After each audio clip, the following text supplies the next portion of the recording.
ও এসে গেছে, Nasim Akter goalkeeper coach, তো প্রস্তুতি কেমন?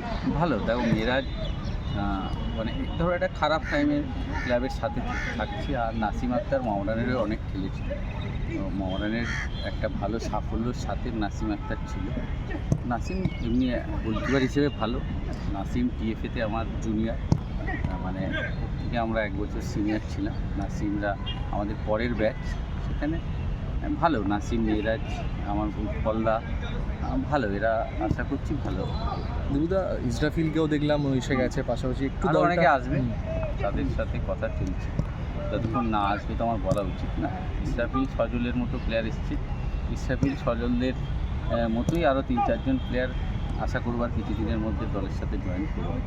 এবং সেটা হলে টিমের এই জুনিয়রদের সাথে সিনিয়রের যে একটা মিশ্রণ, মানে সেটা আমার মনে হয় ভালো হবে। আর একটা যেটা আমার মনে হয়, ভারতবর্ষের ফুটবলে এখন 19-20-এর পার্থক্য।